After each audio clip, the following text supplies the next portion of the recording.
ஷஹீத் அப்படிங்கிறது அல்லாஹ்வின் பாதையில உயிரை கொடுக்கிறது, போராடுறது. ஷஹீத் பழனி பாபா. எனக்கெல்லாம் மிகப்பெரிய கனவும் லட்சியமும் அதுதான். பெண் விடுதலைக்காக போராடி கொண்டிருக்கும் போதே, பாலியல் வன்கொடுமைக்கு எதிராக குரல் கொடுத்து கொண்டிருக்கும் போதே, இந்த பிள்ளைகள் சீரழிஞ்சு போக கூடாதுன்னு பேசிக் கொண்டிருக்கும் போதே ஷஹீதாயிரணும் அப்படிங்கிறது தான் என்னுடைய பெரிய ஆசை. வல்ல ரஹ்மான் அதை கபூல் செய்வானாக. ஷஹீத் மிகப்பெரிய கனவு. ஏன்? சொர்க்கத்துல யாருக்கும் இல்லாத சிறப்பிடம் உங்களுக்கு உண்டு. உயர்ந்த ஜன்னத்துல் ஃபிர்தௌஸ்ல இடம் உண்டு ஷஹீதானவங்களுக்கு, உயிரை தியாகம் செய்யறவங்களுக்கு. அந்த ஷஹீதுகளுடைய எந்த குற்றத்தை அல்லாஹ் மன்னிக்க மாட்டான். இந்த கொஸ்டின் இன்னைக்கு டெஸ்ட்ல வச்சாங்களே, அந்த 50 கேள்வியில ஒரு கேள்வி பதில் மது,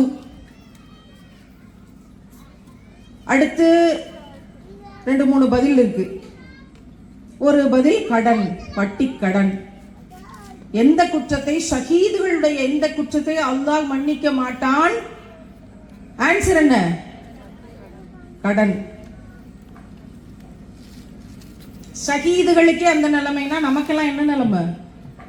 நமக்கெல்லாம் என்ன நிலைமை? என்ன நடந்தாலும் வட்டிக்கு கடன் வாங்க கூடாது. இதுதான் இஸ்லாம். உயிர் இருக்கோ இல்லையோ, பசி இருக்கோ இல்லையோ, வீடு கட்டுறமோ இல்லையோ, பிள்ளைகளை படிக்க வைக்கணுமோ இல்லையோ, உடுத்த உடை இருக்கோ இல்லையோ, எது இருக்கோ இல்லையோ அதன் பொருட்டு வட்டிக்கு காசை கை நீட்டி வாங்க கூடாது. ஹராம். தாயோடு தந்தையோடு புணர்வதற்கு சமம்னு சொல்லியாச்சு. இதுக்கு மேல என்ன? அப்ப வட்டிக்கு வாங்கிட்டமே என்னங்க செய்யறது? இனிமேல் வாங்க மாட்டோம் யா அல்லாஹ், இது சத்தியம்னு அல்லாஹ்ட்ட சத்தியம் பண்ணி பாவ மன்னிப்பு கேட்டால், அல்லாஹ் நாடினால் இப்படிங்கிறதுக்குள்ள அத்தனை பேரோட வட்டி கடனையும் அல்லாஹ் சரியாக்குவான். சுப்ஹான் அல்லாஹ். நியத்து வைங்க. இந்த கூட்டத்துல இருந்து போகும்போது வட்டிக்கு கடன் வாங்கல அப்படின்னு கை தூக்குனவங்க எல்லாம், கடன் வாங்கி கஷ்டப்படுறாங்களே, அவங்களுடைய பாவ மன்னிப்புக்காக நிறைய துவா செய்யுங்க. வட்டி கடன் வாங்கி இருக்கிறோம்னு அல்லாஹ்வின் மன்றத்துல கை தூக்குனாங்களே, அவங்க அத்தனை பேரும் இனிமேல் வாங்க மாட்டோம் என்ன நடந்தாலும்னு அல்லாஹ் கிட்ட இன்னைக்கு சுஜூதுல மன்னிப்பு கேட்டுட்டு வாக்கு கொடுத்துட்டு தூங்குங்க. இன்ஷா அல்லாஹ் எவ்வளவு சீக்கிரம் அல்லாஹ் அதை சரியாக்குறான்னு பாருங்க. உங்களை அதுல இருந்து வெளியே கொண்டு வந்துருவான். அவனுக்கு இது ஒரு பெரிய விஷயமே கிடையாது. அச்சமூட்டி எச்சரிக்கை செய்யறதுக்கு தான் குர்ஆன். நான் பலவீனமா இருக்கேன், நான் தப்பு பண்றேன், நான் தவறுல இருக்கிறேன், ஆனால் குர்ஆனை விளங்கிக்கிட்டேன், இனிமேல் நான் சரிப்படுத்திக் கொள்கிறேன்றவங்களுக்கு தான் குர்ஆன். அவங்களுக்கு தான் அதிக நன்மை தருகிறது திருக்குர்ஆன். அப்படின்னா இங்க இருந்து போகும்போது வட்டிங்கிறது சம்பந்தப்பட்டதுல இருந்து இங்க இருக்க அத்தனை பெண்களும் இனி என்ன நடந்தாலும் வட்டிக்கு கடன் வாங்காதீங்க. அல்லாஹ் மன்னிக்கவே மாட்டேன்னு சொல்றான். என்ன சொல்றீங்க? எல்லாரும் சேர்ந்து இன்ஷா அல்லாஹ்னு சொல்லிடுவோமா? சத்தமா சொல்லுங்க. கடன் வாங்கினவங்க எல்லாரும் சேர்ந்து, வாங்காதவங்களும் சேர்ந்து சொல்லுவோம் இன்ஷா அல்லாஹ். பத்தாது இந்த சத்தம். இன்ஷா அல்லாஹ். நம்ம இன்னைக்கு சுஜூதுல இறைவனிடத்துல இதை முன்வைப்போம். ஒரு சமூகம் மீட்டெடுக்கப்பட வேண்டிய இடத்துல இருக்கு. வேண்டாம். அந்த வட்டி என்ன செய்யும்னா, உங்களுக்கும் அல்லாஹ்வுக்கும் நடுவில் ஒரு பெரிய திரையை போட்டுரும். அல்லாஹ் உங்களுக்காக என்ன இறக்குனாலும் அந்த ஸ்கிரீனை தாண்டி உங்களுக்கு வரவே வராது. அவனுடைய அருட்கொடைகள் எதுவும் வராது. அந்த திரை கிழிஞ்சாதான் அவனுடைய அருட்கொடை நமக்கு இறங்கி வரும். அப்படின்னா அந்த ஸ்கிரீனை கிழிங்க, அல்லாஹ்க்கு வாக்கு கொடுங்க. இன்னைக்கு இங்க வந்து நான் பேசும்போது சஹாபியா பைத்துல் மால் இந்த ரமலான்ல நாங்க ஆரம்பிச்சோம். யாராவது ஒரு பெண்ணை இந்த ஊர்ல இருந்து வட்டியிலிருந்து மீட்கக்கூடிய ஒரு வேலையை செஞ்சுட்டு தான் இங்க இருந்து நாங்க போகணும் அப்படிங்கறத நான் இந்த கூட்டத்துக்கு வர்றதுக்கு முன்னாடி பேசிட்டு வந்த விஷயம். இன்ஷா அல்லாஹ் அதை நிச்சயம் நாங்க செய்வோம். அப்படி இங்க யாராவது காசு பணம் உள்ளவர்கள், அல்லாஹ் எங்களுக்கு நிரப்பமா தந்திருக்கிறான், என்னால யாராவது ஒருத்தரோட கடனை மீட்க முடியும்னு உங்களுக்கு வாய்ப்பு இருந்தால் இன்ஷா அல்லாஹ் அல்லாஹ்வுக்காக அழகிய கடன் கொடுத்து சொர்க்கத்துல நன்மைக்கு முந்திக் கொள்ளுங்கள். இது வாங்குறவங்களுக்கு மட்டும் இல்ல, அல்லாஹ் நல்ல செல்வத்தை கொடுத்து போதுமான வசதியை கொடுத்து எனக்கு என்னன்னு இருக்காங்கல்ல, அத்தனை பேருக்கும் சரியான பாடம் இருக்குதுக்குள்ள. அத்தனை பேருக்கும் கடுமையான கேள்வி கணக்கு இருக்குதுக்குள்ள. ஏன் நீங்க அழகிய கடன்கள் கொடுக்கறவங்களா இருந்திருந்தா அவங்க போய் அசிங்கமான கடனை வாங்குவாங்களா? கொடுக்க மாட்டேங்கிறாங்க யாரும். வட்டிக்கு இல்லாம யாரும் காசு கொடுக்கறது இல்லை. அழகிய கடன்களை கொடுங்கள். உங்கள் தெருவில் இருக்கவங்களை திரும்பி பாருங்க. கஷ்டப்படுறவங்க யாரு? உங்கள்கிட்ட அல்லாஹ் கொடுத்துருக்கானா, அல்லாஹ்வின் பாதையில கொடுங்க. நிச்சயமாக பல மடங்கு உங்களுக்கு பெருக்கி தருவான். ஏன் இதெல்லாம் நடக்குது? திருமணத்தினுடைய தொடக்கம், கல்யாணம்னு என்கிட்ட உதவி கேட்டா மட்டும் நான் யாருக்கு செய்ய முடியாதுன்னு சொல்லிடுவேன். வேற என்ன உதவி வேணாலும் கேளுங்க, துவா செய்வோம். முதல்ல அல்லாஹ் வாய்ப்பு கொடுத்தா அதுக்கான உதவியை செய்யக்கூடிய ஒரு வேலையை செய்வோம், பிச்சை எடுத்தாவது செய்வோம். ஆனால் கல்யாணத்தின் பொருட்டு உதவின்னு கேட்டா என்னத்துக்கு உதவி? கல்யாணத்துக்கு ஒரு டம்ளர் பால், ஒரு பேரிச்சம்பளம் தானே, அதை வேணா நான் வாங்கி கொடுத்துறேன். என்ன உதவி வேணும் கல்யாணத்துக்கு உங்களுக்கு? வலிமா விருந்துல இருந்து, நகை போடுறதுல இருந்து, ட்ரெஸ்ஸுல இருந்து, மெஹந்தி ஃபங்க்ஷன் இப்போ ஒன்று வச்சிருக்கிறாங்க. மெஹந்தி இப்படியே பிச்சை எடுத்துக்கிட்டே இருக்கணும், கையை நீட்டிட்டு விட்டுறது. இந்த முழங்கையிலிருந்து போடுறாங்கம்மா, 1.5 நாள் போடுறாங்கம்மா. அதுக்கு 4 வீட்டுக்கு வர வைக்கிறாங்க. பணக்கார திமிரில் திரியாதீர்கள். மாற்று சமூகத்தினுடைய கலாச்சாரத்தை எடுத்துக்கொண்டு திரியாதீர்கள். இதுக்குன்னு ஒரு ஃபங்க்ஷன், இதுக்குன்னு ஒரு ஆள் போட்டு வீட்டில் இருக்க எல்லாரும் பிச்சை எடுக்கிற மாதிரி கல்யாண பொண்ணு மட்டுமா போடுறா? எல்லாரும். உங்கள் அலங்காரங்களை வெளியில் காட்டாதீர்கள். அப்படின்னா போடுற மருதாணிங்கிறது சுன்னத். அதை இலைய பறிச்சு அரைச்சு நடுவுல ஒரு வட்டமா வைப்பாங்க, பிறகு குப்பி போடுவாங்க. நகை கணுக்கள், அதுக்குள்ள இருக்க கிருமி எல்லாம் செத்து போகும். நம்ம பல கழிவுகளை கழுவுவோம்.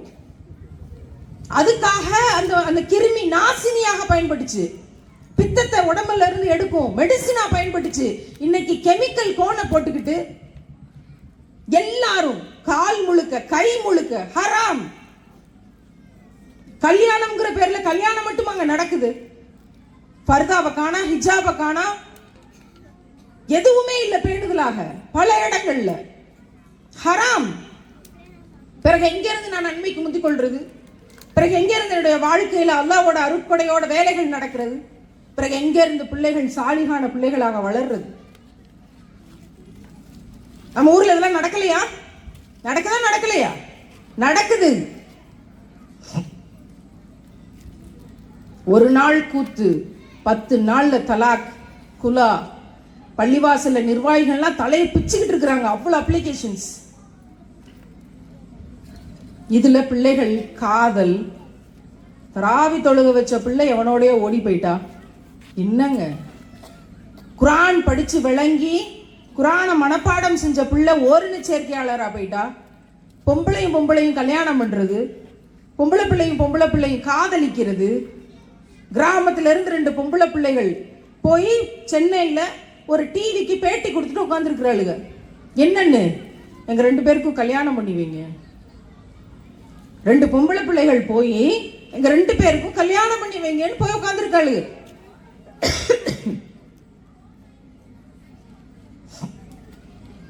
என்ன செய்யறது? இஸ்லாமிய சமூகத்துக்குள்ளேயும் இந்த ஓரின சேர்க்கைங்கிற விஷயம், பையனும் பிள்ளையுங்கிற கலாச்சாரம் இன்றைக்கு பரவி கொண்டிருக்குங்கிற விஷயத்தை பார்க்கும்போது மேடை போட்டு இவற்றை பேசித்தான் ஆக வேண்டும். பெற்றோர்கள் கண்காணிப்பு செய்யுங்கள். உங்க பிள்ளைகளுக்கு யாராவது இனிமே வீடுகளுக்கு போகும்போது சின்ன பிள்ளைன்னு பொம்பளை பிள்ளைக்கு பேண்ட் சட்டை போட்டு அழகு பார்த்தீங்கன்னா அங்கேயே 4 அப்போ அப்பிட்டு வரணும். யார? பெத்தவளை. அந்த பிள்ளைக்கு நான் பையனை மாதிரி வளர்க்குறேன்னு பேண்ட் சட்டை போட்டு விட்டு வளர்க்குறது. ரசூலுல்லாஹ் என்ன சொல்றாங்க? அல்லாஹ் என்ன சொல்றான்? ஆணை போல ஒரு பெண் உடை அணிவதோ, பெண்ணை போல ஒரு ஆண் உடை அணிவதோ அவ்வளவு மோசமான சாபத்துக்குரியது. அல்லாஹ்வினுடைய சாபம்.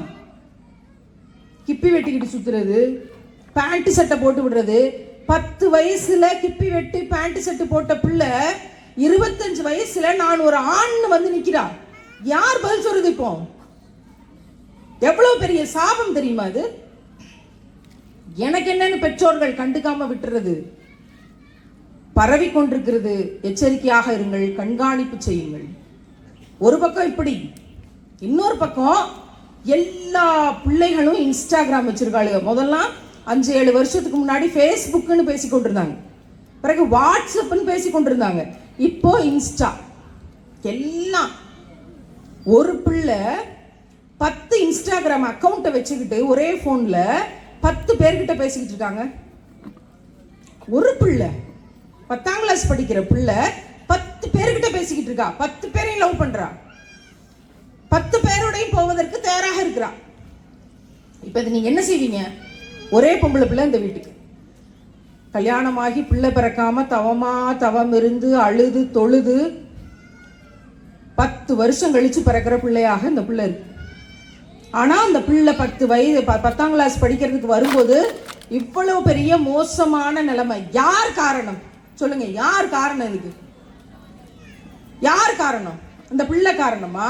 அந்த பிள்ளையை பெற்றவர்கள் காரணமா? நீங்க என்ன நினைக்கிறீங்க?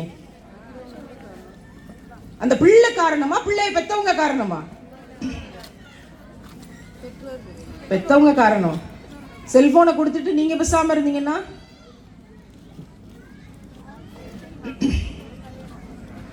ஏன் கொடுக்குறீங்க? கொடுத்துட்டு ஏன் கண்காணிக்காம விட்டீங்க?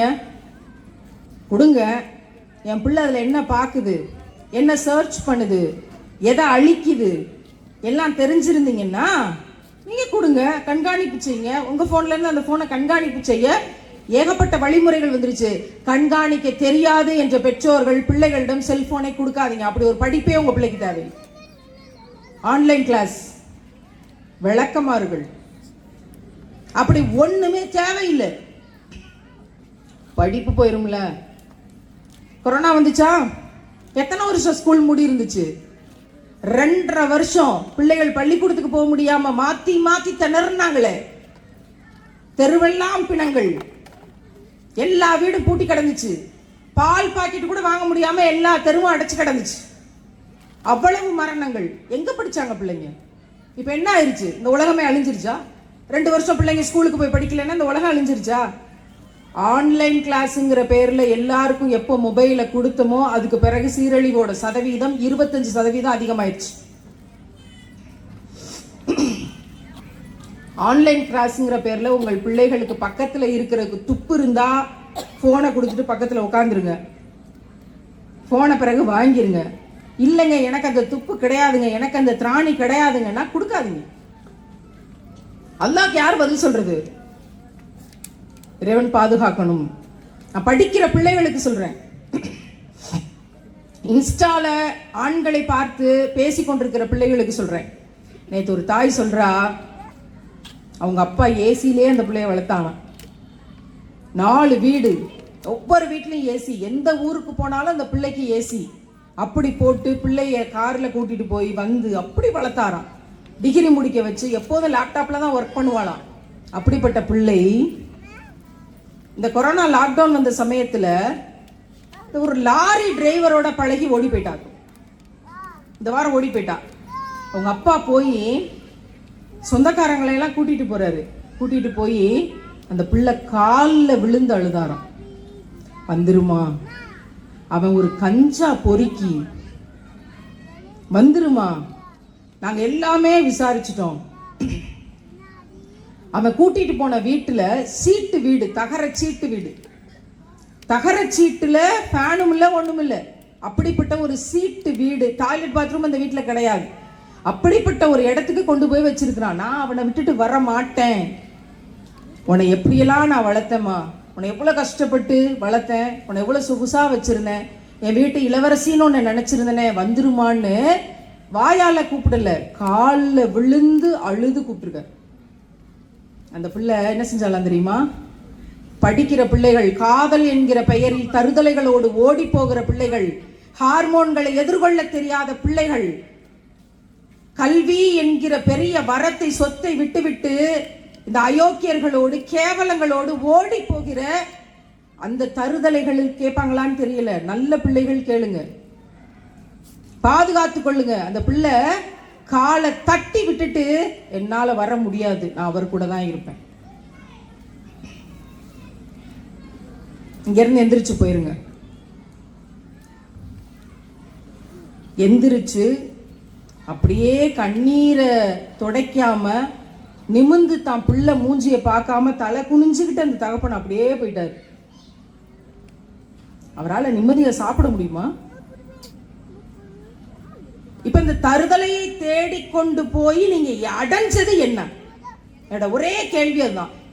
இந்த ஓடி போகிற பிள்ளைகள், நான் இவனோட போய் நான் வந்து வாழ போறேன் அப்படின்னு சொல்லி ஓடி போகிற பிள்ளைகள், படிப்பை விட்டுட்டு போகிற பிள்ளைகள், ஸ்கூல்ல இருந்து ஓடி போறது, காலேஜ்ல இருந்து ஓடி போறது, மார்க்கத்தை விட்டு ஓடி போறது கடைசி பாயிண்ட்டுங்க. நான் வரவே இல்லைங்க அதுக்கு. நீ தாய் தகப்பனை விட்டுட்டு ஓடி போய் கல்யாணம் பண்றல, ஒரு பிள்ளையை கூட்டு வந்து இந்த மாதிரி நிப்பாட்டி வச்சு, நான் ரொம்ப நல்லா இருக்கிறேன், எனக்கு கல்யாணம் ஆகி 15 வருஷம் ஆச்சு, நான் இவரை நம்பி வந்தேன், என்ன நடுத்தருவில் விடலை, நான் ரொம்ப சந்தோஷமா இருக்கிறேன், ரொம்ப பேணுதலா என்னை கவனிச்சுக்கிறாரு. ஒரு பிள்ளை இது வரைக்கும் எங்கேயாவது, எவ்வளவு சோசியல் மீடியா வருது, நடுத்தருவில் விட்டான், சீரழிச்சான், லவ்வரோட போனா 7 பேர் சேர்ந்து சீரழிச்சு போட்டாங்க. போன வார செய்தி, தான் காதலிச்சவனோட நம்பி போனா அவன் 7 பேரை கூட்டிட்டு வந்து ரேப் பண்ணி அவனுங்கெல்லாம் இப்ப உள்ள இருக்கிறானுங்க கேங் ரேப்ல. அதுல ஒருத்தனுக்கு 17 வயசு சிறுவன் சீர்திருத்த ஜெயில இருக்கிறான். இப்படியெல்லாம் செய்தி இந்த வாரம். யார இவ்வளவு செய்தி வருது, யாராவது ஒரு பிள்ளை வந்து நான் போனேன், நான் நல்லா இருக்கிறேன், ரொம்ப சந்தோஷமா இருக்கேன், என் தாய் தகப்பனோடு இருப்பதை விட நிம்மதியா இருக்கிறேன். நீங்க யாராவது ஏதாவது மொபைல்ல எதுலயாவது பார்த்திருக்கீங்களா அந்த மாதிரி பேட்டிகளை? இதுவரைக்கும் 25 வருஷமா நான் சோசியல் மீடியால தான் இருக்கேன், ஒரு பேட்டியை அப்படி நான் பார்த்தது கிடையாது. ஒரு செய்தி அப்படி என் கண்ணில் பட்டது கிடையாது. அப்படின்னா என்ன அர்த்தம்? நீ தாய் தகப்பனை விட்டுட்டு காதல்ங்கிற பேர்ல உன் படிப்பை தொலைச்சிட்டு, உன் லட்சியத்தை தொலைச்சிட்டு, அந்த ஹார்மோன்களோட தூண்டுதல்ல சில மணி நேர முடிவுல நீ ஓடி போனா பிறகு வாழ்க்கை சர்வ நாசம், அதோட முடிஞ்சது. போலீஸ் ஸ்டேஷன் போய் கேட்டு பாருங்க, கதை கதையாக சொல்லுவார்கள். அந்த அப்பா போய் காலில் விழுந்து அழுதாரே, போலீஸ் இந்த இன்ஸ்பெக்டர் உட்கார வச்சு அந்த பிள்ளைக்கு அவ்வளவு சொன்னார, இங்க பாருமா அவன் பேர்ல 8 கேஸ் இருக்குமான்னு காமிக்கிறாரு. 8 கேஸ் இருக்குமா அவன் பேர்ல மட்டும் இல்ல, அவன் குடும்பத்துல இங்க பாரு எத்தனை கேஸ் இருக்கு பாருன்னு காட்டுறாரு. எதுவுமே பேசலையா? முடியாது, நான் விட்டுட்டு போக மாட்டேன், நான் திருத்துவேன். விளக்கமாறு திருத்துறாளாம்ல. என்னங்க பார்த்து பார்த்து கல்யாணம் முடிச்சு வச்சு எவ்வளவு பிரச்சனைகளை சந்திக்கிறோம், இவ போய் திருத்துறாளாம் தெரிஞ்சே போய்.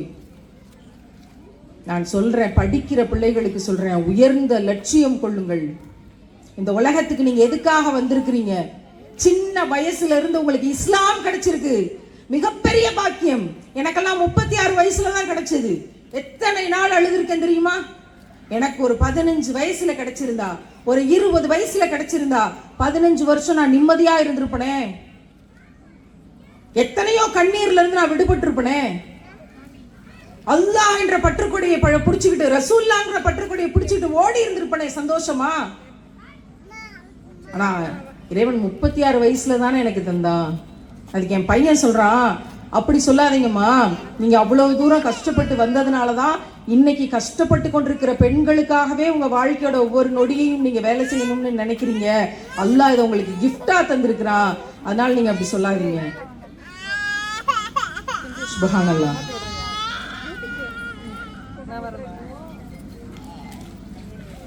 சின்ன வயசுல இருந்தே உங்களுக்கு இஸ்லாம் கிடைச்சிருக்குது, சர்வ சாதாரணமா அதை தூக்கி எறிஞ்சிட்டு ஹார்மோன்கள் அப்படித்தான் சொல்லும். உங்க சின்ன வயசு டீன் ஏஜ்னு சொல்றாங்களே, 13 to 19, அந்த டீன் ஏஜ் அப்படித்தான் சொல்லும். பெற்றோர்களுக்கு என்ன, அதை பற்றி பிள்ளைகளிடம் பேசவோ, உங்களை கண்காணிக்கவோ, எங்க போறாங்க, எங்க வாராங்க, யார்கிட்ட பேசுறாங்க, போனை எதுக்கு யூஸ் பண்றாங்க. நான் பெற்றோர்களுக்கு சொல்றேன், டீன் ஏஜ் பிள்ளைகளுக்கு கையில் போனை கொடுக்காதீர்கள். குறிப்பா பெண் பிள்ளைகள் கொடுக்காதீங்க. நான் செல்போனை கொடுக்குறேன், கூடவே இருந்து கண்காணிக்கிறேன் என்ற நிலையில இருக்கிறவங்க மட்டும் கொடுங்க. என் பிள்ளை என்னோட ஃப்ரெண்டு, என்கிட்ட எல்லாத்தையும் ஷேர் பண்ணுவா, ஒரு பையன் பார்த்தா கூட என்கிட்ட சொல்லிடுவா, அப்படி இருக்கிறவங்க கொடுங்க. இல்லைங்க அப்படி இல்லை, கொடுக்காதீங்க கொடுக்காதீங்க. தயவு செய்து பெண் பிள்ளைகளை காப்பாற்றுங்கள்னு பெற்றவங்கள்ட்ட சொல்ல வேண்டிய இடத்துல இருக்கும். படிக்கிற பிள்ளைகளுக்கு, மதரசா பிள்ளைகள், பள்ளிக்கூடத்து பிள்ளைகள், கல்லூரி பிள்ளைகள் எல்லார்கிட்டையும் சொல்றோம், எவனையும் நம்பாதீங்க. இந்த இருக்கிற பொள்ளாச்சியில நடந்தது என்ன? உங்களோட இன்ஸ்டாவை பார்த்து, ஃபேஸ்புக்கை பார்த்து உங்களை காதலிக்கிறோம்னு சொல்லி 6 மாசம் ஃபாலோ பண்ணி ஒரு வீட்டுக்கு கூட்டிட்டு போய் வச்சு 20 பேர் சேர்ந்து ரேப் பண்ணி அந்த வீடியோவை தாய் தகப்பனுக்கே அனுப்பி இவ்வளோ பணம் கொடுங்க, இவ்வளோ நகை கொடுங்கன்னு வாங்கி அந்த ஆடியோலாம் பெல்ட்டில் அடிக்காதீங்க அண்ணன்னு கூப்பிட்டாலே, அண்ணன் பெல்ட்டில் அடிக்காதீங்கண்ணே, என்னால் வலி தாங்க முடியல கதர்னாலே. எத்தனை பிள்ளைகள் செத்து போயிருக்காங்க தெரியுமா? வெளியில் வராத கேஸ் ஹிஸ்டரிஸ் எத்தனை தெரியுமா? நாகர்கோயில் காசி இன்னைக்கு ஜெயில இருக்கானே, நூற்றுக்கணக்கான பிள்ளைகளை சீரழிச்சு வீடியோ எடுத்துட்டு உள்ள நல்ல ஜெயில இருக்கானா, நல்ல ஸ்பெஷல் ஃபுட்டா, சொகுசு வாழ்க்கையா. என்னைக்கு பாலியல் வன்கொடுமை, இந்த மாதிரியான ரேபிஸ்ட், பிள்ளையை ஏமாற்றிய கேஸ்ல சிக்கிறவனுகளை நடு ரோட்டுல தூக்குல தொங்க விட்டு அந்த வீடியோவை எல்லா குடும்பங்களுக்கும் போகிற மாதிரி எல்லா சேனல்களையும் ஒளிபரப்புறாங்களோ, அன்னைக்கு தான் அந்த அயோக்கியர்களுக்கு ஒரு விடிவு.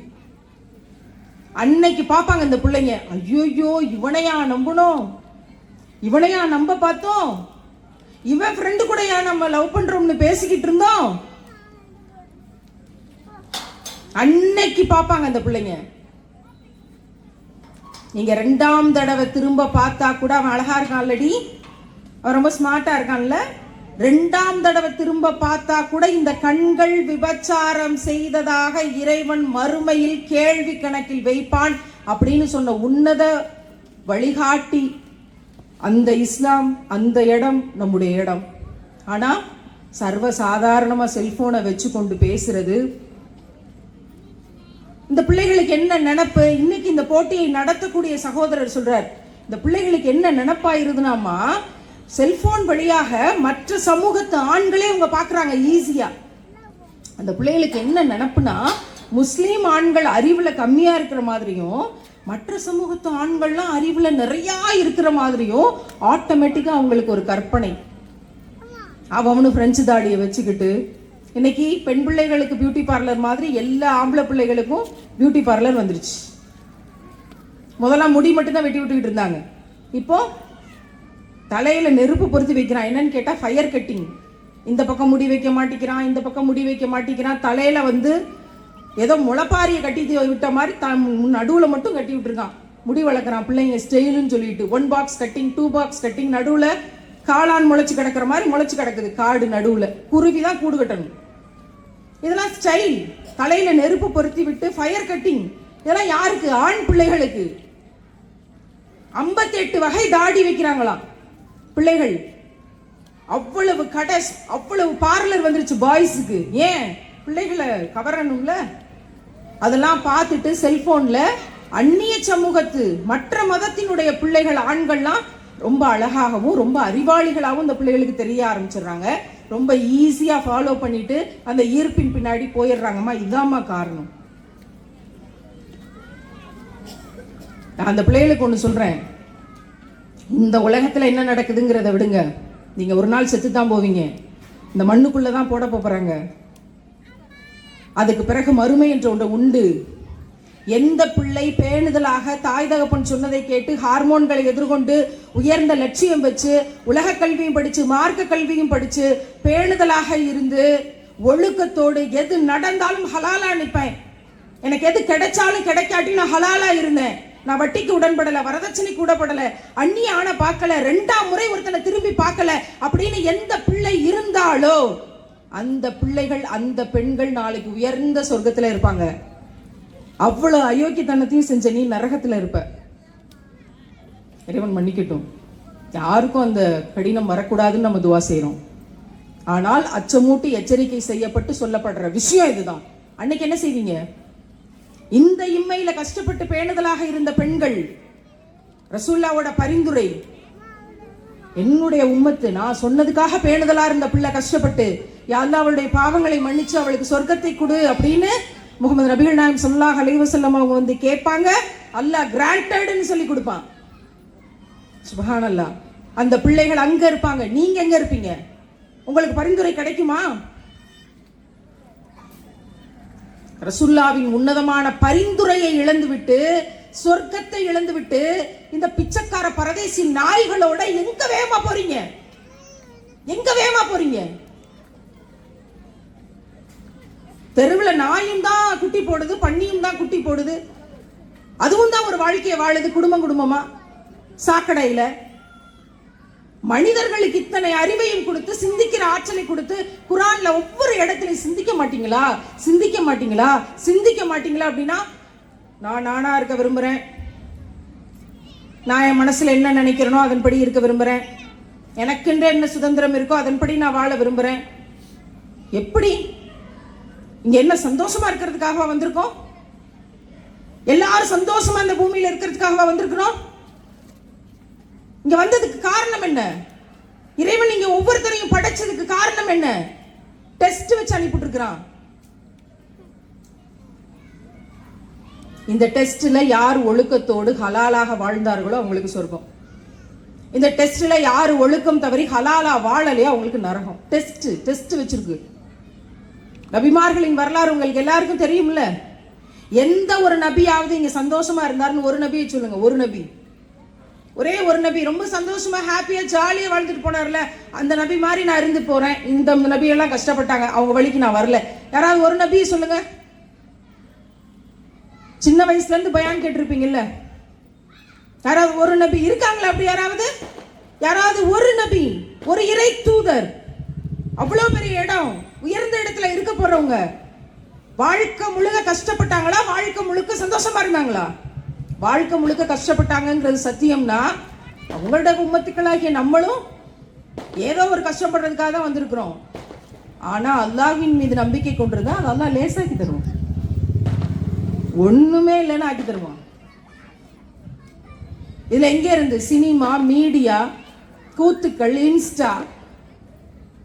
சினிமா சொல்லுது, தொப்புள்ள பம்பரம் விட சொல்லி கொடுக்குது. ஐ லவ் யூன்னு ப்ரப்போஸ் பண்ணா அவுது பில்லாஹி மினஷ் ஷைத்தானிர் ரஜீம்.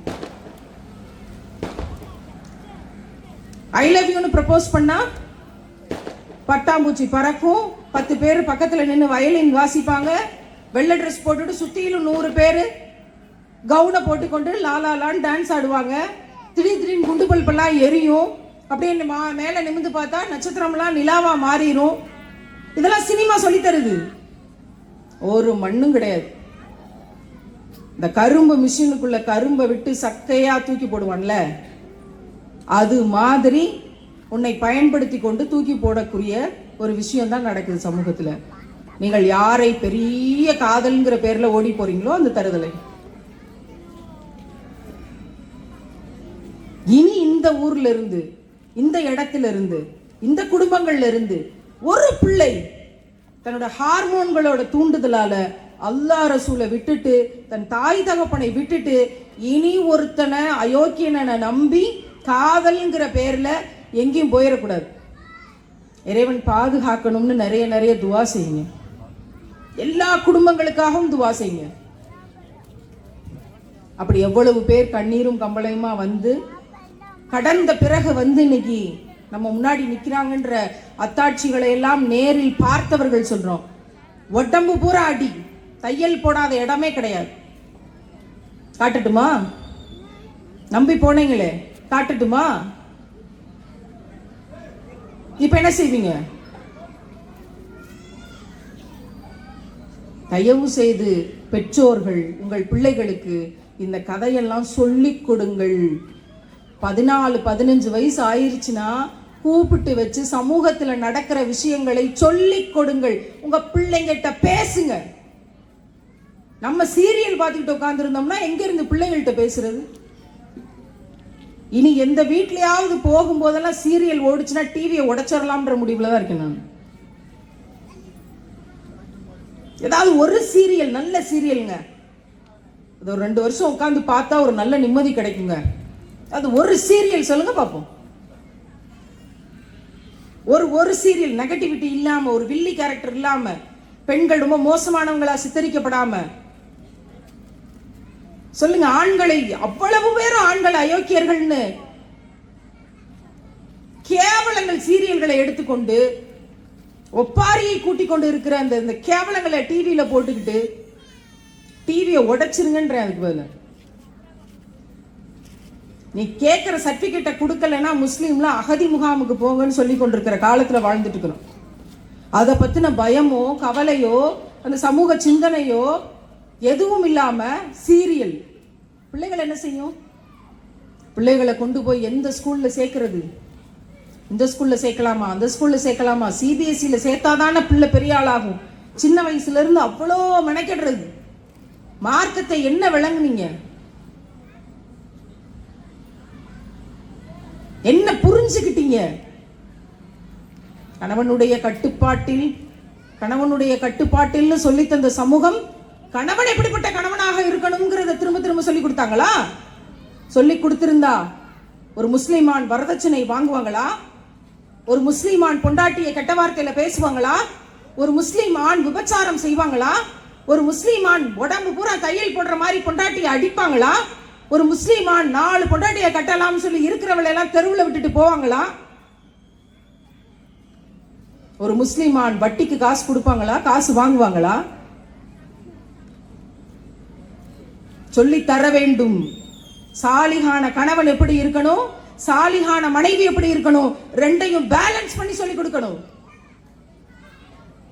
2 பேரோட உரிமைகளையும் பேலன்ஸ் பண்ணி சொல்லி கொடுக்கணும். இங்க ஆண் பிள்ளைகள் கண்ணியமானவர்களாக இருந்து விட்டால் எத்தனையோ பெண் பிள்ளைகளுக்கு பாதுகாப்பு. ஒவ்வொரு முஸ்லிம் ஆணுக்கும் ஒவ்வொரு முஸ்லிம் இளைஞனுக்கும் இன்னைக்கு இருக்கிற 2024 மிகப்பெரிய கடமை இருக்கிறது. நீங்க ஒரு ரோல் மாடலா வாழ்ந்து காட்ட வேண்டிய தேவை இருக்குது. ஏன்னா நம்ம வாழ்ந்து கொண்டிருக்கிற சமூகத்தில் அவ்வளவு பிரச்சனை இருக்கு. நீங்க நல்லா வாழ்ந்து காமிச்சாதான் அதை பார்த்துட்டு 10 பேர் திருந்துவாங்க. இல்லைன்னா இந்த சமூகம் ஒன்னோட ஒண்ணு சேர்ந்துக்கிட்டு அப்படியே அழிஞ்சு போகும். எத்தனையோ உதாரணங்களை பார்த்திருக்கோம். ஐயாமுல் ஜாகிலியால இருக்க மாதிரி தான் இருக்கு எனக்கு பார்க்கும்போது, ஒவ்வொரு விஷயத்தையும் பார்க்கும்போது.